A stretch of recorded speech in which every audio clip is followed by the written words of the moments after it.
Hello everyone. My name is Elisa. Welcome to my channel. I hope y'all doing so good today. We're here to do another reading wrap up, and I think I have 10 books. 1, 2, 3, 4, 5, 6, 7, 9, 10. Yes, 10 books to talk about today. So like I've been doing this year, I'm going to start with the books that I have not read for vlogs or have not come out in other content, and then I will get into the books that I've read for the vlogs. That way, if you're just here for the new stuff, you can watch that and be done.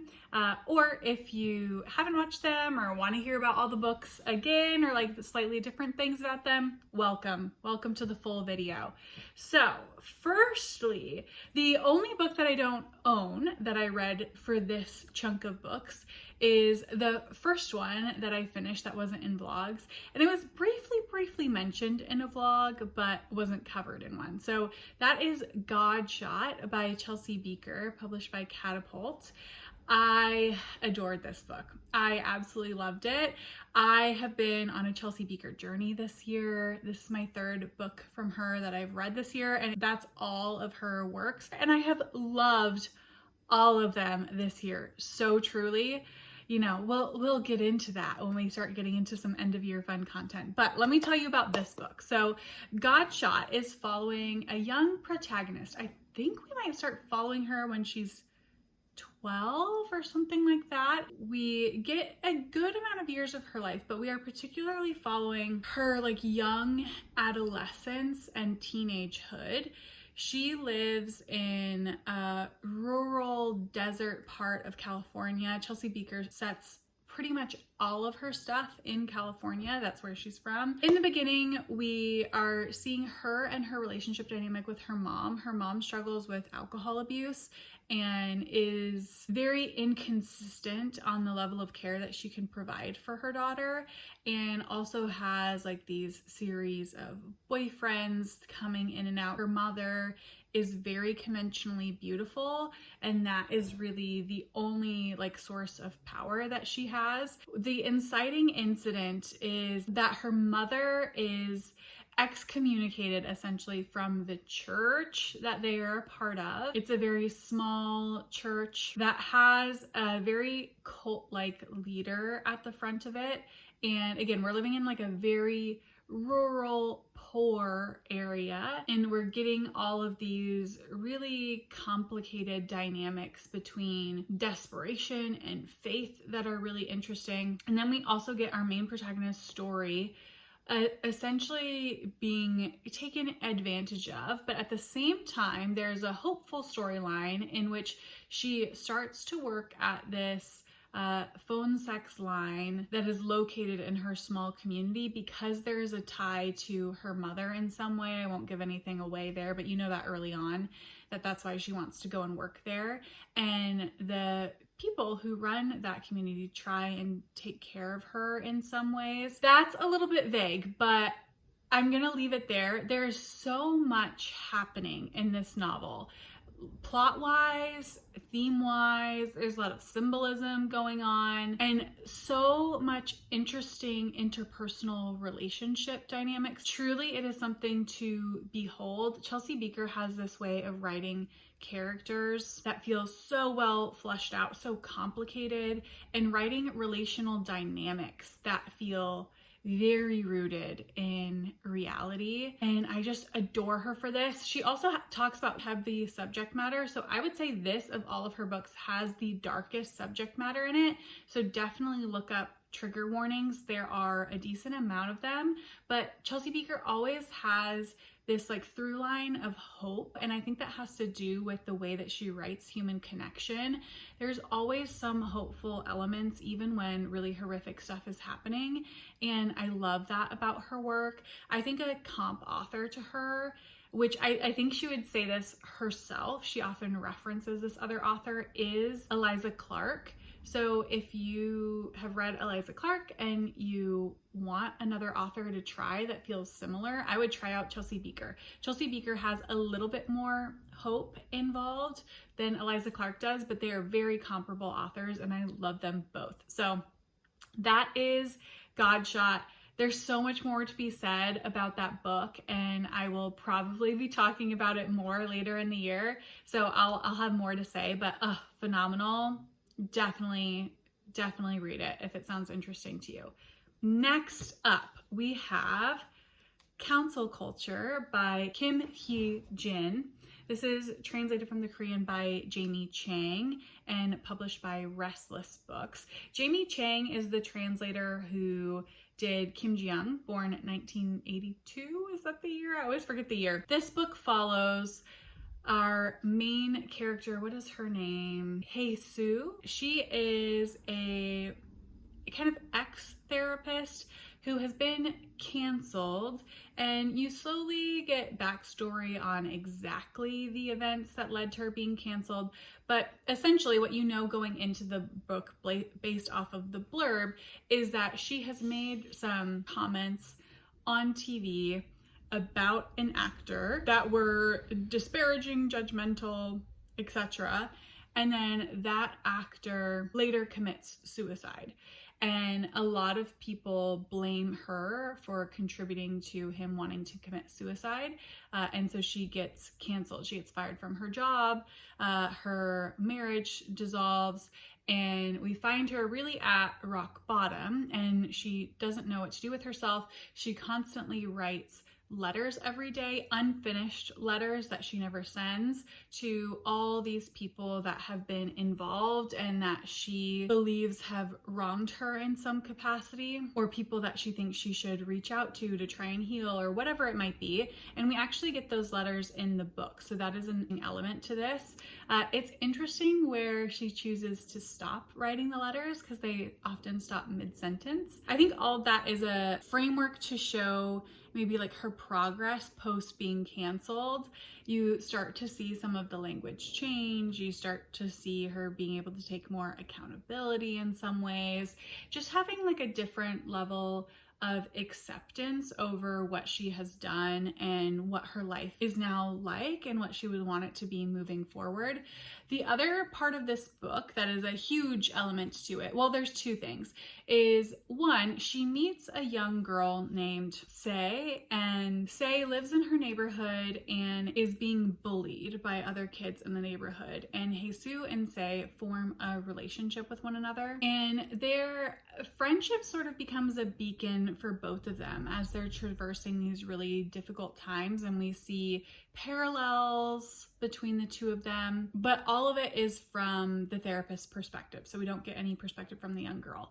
They find camaraderie in trying to capture a local street cat that is clearly not doing well. The cat's name is Turnip. They go out every day looking for Turnip, trying to feed Turnip, and trying to find ways to capture Turnip so they can take him to the vet and get some treatment for him. So those are the elements that make up this book. I do think this book struggled occasionally in its pacing.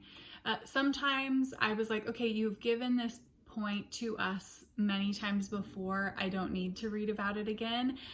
But most of the time, I think it was very thoughtful and endearing in a lot of ways, while also trying to grapple with some of the larger implications of cancel culture, of the importance of language and words, and what our roles are in terms of holding each other accountable. Like who gets the right to hold other people accountable, and what should that look like? Like what are effective ways to actually do that? So those were interesting conversations in here.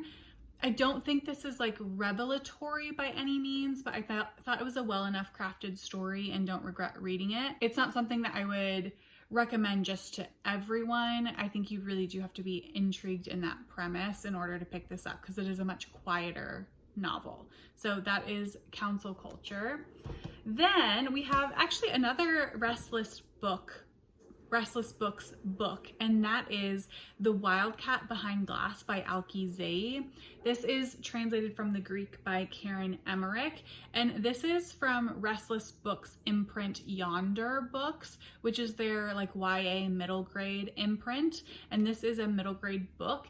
It is about dictatorship. So it's trying to teach young kids the harm and the horrors of dictatorship in a way that is more developmentally appropriate for them. But this doesn't shy away from like the true consequences. And we get to see that from young kids' perspectives, which I really enjoyed. They felt realistic to me, and we're following kind of like a gaggle of kids who form this like mini resistance in some ways, but not all of them do. And then we get these interesting dynamics that we would maybe see in adults, but in this little friend group of kids who are spying on their fellow kids and reporting them, and maybe not fully understanding the consequences of that until later, like very things that are very tangible start happening that they can make more sense of. And I thought this was so well done for a kid's book to be tackling this topic. I thought it was incredibly well crafted. I think it's easy to understand. It's not too dark, but again, like really does show consequences in a way that I think kids will actually be able to understand. So yeah, I really enjoyed this. I would thoroughly recommend it to many young readers. And I appreciate them not like dumbing this down and trusting kids to be able to grapple with some of these difficult concepts. So yeah, that is The Wildcat Behind Glass. And then last one that I have not covered in a vlog yet was a Megan Miranda book. And this is The Last House Guest. These are published by Simon & Schuster, and I just adore Megan Miranda. She is my thriller author. I feel like I can always rely on her to write the type of thriller that I know I'm going to enjoy reading. And I definitely thank my mother-in-law for that, because she is the one who has gifted me all of the Megan Miranda books that I have read. This one was no different. I would maybe rank this like third in the Megan Miranda books that I have read. And Megan Miranda writes small town murder mysteries that I think are very well constructed. I think Megan Miranda really shines in breadcrumbing out clues. So you might be able to guess somewhat early on who the murderer is, but the why or the how is very much shrouded in mystery in her books. And that is the piece that I think she does such a good job constructing. And I'm constantly thinking about like, ooh, okay, I'm pretty sure this person did it, but like, how were they able to do that? Like the clues that I've been given so far, like trying to make sense of them and piece it together.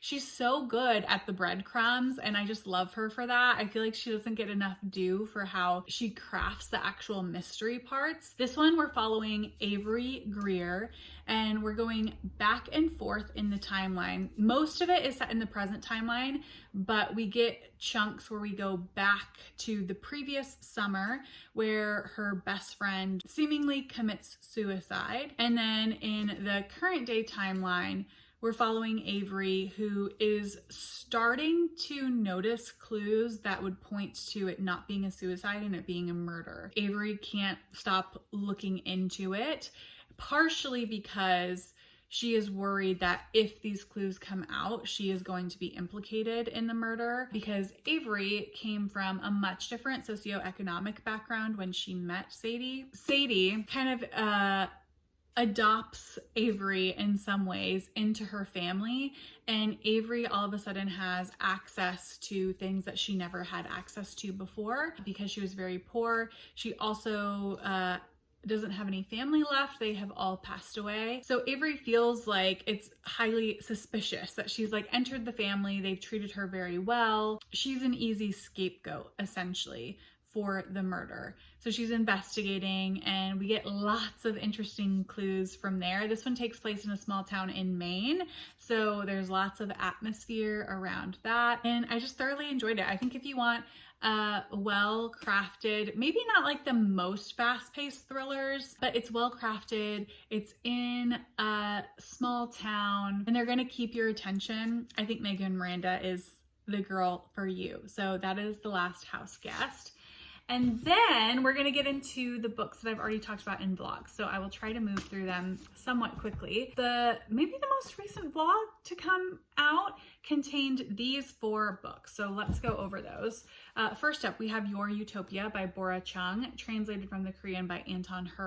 This is published by Algonquin Books. This is a short story collection to follow up on Cursed Bunny, which was a fantastic short story collection that was sort of everywhere. It was on a lot of prize lists, and I really enjoyed it. This one I actually got for free from one of my bookstores on Independent Bookstore Day, and this was a dud for me. It was very disappointing. I think the second story is the best story. It's taking on COVID as a metaphor for this like cannibalistic virus that is infecting the crew of a ship in space. I really enjoyed that one, but the rest of them I felt like were very inconsistent. The pacing wasn't well done, and the themes were not as cohesive as in Cursed Bunny. And yeah, sort of a dud for me. I am going to be unhauling this one. Then we have Boy Parts by Eliza Clark. I just talked about Chelsea Bieker earlier and comped her to Eliza Clark. This one's published by HarperCollins. Oh, I need to move. Hold on. Okay, we're at a weird angle now. I'm bending over. Hopefully that's okay. But this one, woof, so good. I read a handful of really good books, but I would say Godshot, this one, and then the one I'm going to talk about next were like top tier. I loved all of them. So this one is very well known. We're following, what's her name? Irina, who is a horrible person. She takes photographs of men in humiliating ways, like various humiliating poses. That is her art. She is an artist. We're following her path as she becomes even more unhinged maybe than she started off as. And what I feel like this book does so well is it maps two storylines that are both happening at the same time. But we have her artistic storyline, which shows how her art and sort of how her violence has progressed over time through her artistic journey. And then we get this interesting conversation about art of like, what does it mean about us to consume art that is violent in nature? And this was really interesting to read after I read Penance, because I can see some of the origins of penance in this book, particularly around that type of theme, because that book is also tackling like, why are we so fascinated with true crime, and what is our responsibility as the consumer of that type of content to consume it in an ethical way, and is there even an ethical way? So yeah, really fascinating interplay between this novel and Penance. But then the other part of this is we're getting Irina's relationships and how much she masks in those relationships, and how much drug use and substance use is involved in maintaining those relationships. And it's just absolutely wild. It is not pleasant to read. I had a hard time reading it, but I do think it's so well crafted and is so confronting to the reader. It's talking about class. There's these comments made by like posh Londoners that are disparaging about her living in the North and being an artist in the North, and you can't be like a true artist unless you're making it in London. Like interesting stuff like that that's also going on in the background. There's also a lot about power that we as society give to people that are deemed conventionally attractive. There's interesting commentary on gender and how sexual violence or abuse towards men from women is perceived in very different ways by the victim and by society at large. Like truly so many confronting topics that she's bringing up in this, and I think it's so smart. It made me think a lot, and I never want to read it again, or at least not for a very long time, but I can tell how talented of an author she is. And again, like fun to see some of the origins of the ideas that were coming out in Penance. So yeah, Boy Parts would highly recommend along with everyone else. Okay, next up, we have another book that I absolutely loved, and that is Sift. This is by Alissa Hattman and published by The Third Thing. And this book, hard to describe. In the vlog, I read some quotes, which I think are really helpful to try and decide if you want to read this or not. But this is a very vague novel. It is a very vague dystopian novel that is also talking about climate change, but particularly how we process grief that is from the effects of climate change. So what happens when we lose loved ones due to climate change? What happens when we ourselves are ill or struggling or suffering because of climate change? How do we maintain humanity during times of scarcity? It's talking about all of those things, but in a very non-direct way. And I want to be clear about that, because you as the reader have to be willing to contemplate what is not being said in this book, because there is a lot left out intentionally. So if you don't like having to do that, then I wouldn't recommend this to you. But if you're okay doing that, then this is such a unique book and a unique take on a post-apocalyptic type work. I did compare this loosely to I Who Have Never Known Men. This book is much more vague than that, but I see similarities. I liked this more than I Who Have Never Known Men. And if you're looking for, you know, that classic small press literature that is doing something new and striking, I would recommend this book. So that is Sift. And then lastly, I started this in that vlog. I haven't even said what the vlog was. What was the vlog? Oh, it was, I couldn't even remember. It was reading books that I have purchased this year. That's what all these last 3 books have been about. And this 4th one was one I started in that vlog but did not finish, but I have since finished it. And that is Juvenilia. This is by Hera, Lindsey, Bird, and it's published by Deep Vellum. This is a poetry collection that has gorgeous illustrations. The illustrations are done by Gino Dalcine, and Gino Dalcine actually does the illustrations for a lot of Deep Vellum's merch. So like their bookmarks and stickers, the illustrations are done by Gino Dalcine, and they have that same style, which I really do love. And each poem gets its own illustration in this. So there will always be an illustration at the start of each poem. This one, I felt like started out so strong for me. The first couple poems I thought were funny, but profound in equal measure, and I was loving it. And then the collection started to slip. It is broken up into seasons in the beginning. The first season I thought was good.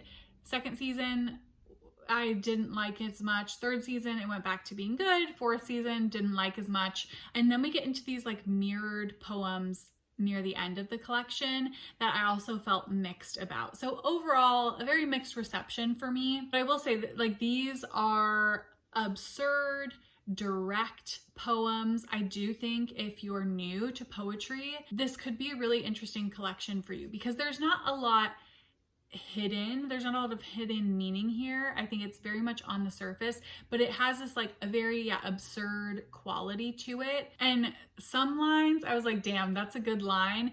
But the majority of the time I was like, okay, like I feel like we just keep reading the same thing over and over. I don't know. I feel so conflicted about this, as you can see. Theme-wise, there is a lot about love in this. That I would say that's the dominant theme, about how like messy love is, but this author clearly loves love as well. Does that help you at all, knowing what this collection is about? I have no idea, but that's all I have to give you, so I am so sorry. But that is Juvenilia. And then the other vlog that has come out since I've done a reading wrap up was my latest episode of Now or Never. It was my 4th episode, I believe. And in that episode, I read these 2 books. So we'll start with Exit West because it's the one I read first. This is by Mohsin Hamid, and it is published by Riverhead Books, which is an imprint of Penguin Random House. And this I did enjoy at the time, but I will admit it is already starting to leave my brain a bit. So in this, we are following a couple who is meeting during a civil war. They are Nadia and Saeed. We see the formation of their relationship in those like extremely unique and challenging times. And then we get a speculative element, which are these doors that start appearing, and they allow people to immigrate further and further west, hence Exit West. And there's a lot of like theater stage symbolism in this and metaphors going on. So they start immigrating further and further west, and we get to follow their journey. We get to follow their journey as they reflect on Civil War, as they reflect on home and identity, but also as their relationship starts to morph and change because of all that they have been through. And that was my favorite part of this book. I thought it showed their relationship so well, and it's like perspective on love that I have not read a lot of, and I thoroughly appreciate it for that reason. But otherwise, it is really short. I feel like it hasn't left me with much tangibly to hold on to. So yeah, I would still recommend it, but I don't know if I'm going to keep this or not. I'm still thinking about it. So that is Exit West. And then lastly, we have On Earth We're Briefly Gorgeous by Ocean Vuong. This is published by Penguin. This one is so well known and beloved, but it does say it's a novel. I mean, a novel is subjective, I suppose. So for me, this is not a novel. This is a memoir with a dash of criticism. I think it's a series of remembering. So it's broken down into 3 parts. The first part is mainly about his relationship with his mother and his grandmother, and we're getting their family history, recalling a lot of memories about those relationships and reflecting on them now later in his life. This is all coming in the form of a letter to his mom who cannot read. Then the next section is about his relationship while he is in his adolescence and young adulthood with a boy named Trevor, again with like a level of present day reflection. And then the last section is sort of an amalgamation of relationships that he has, including all the ones that we previously discussed. The writing was beautiful in this. I thought putting it into the 3 sections was an effective way to format this book.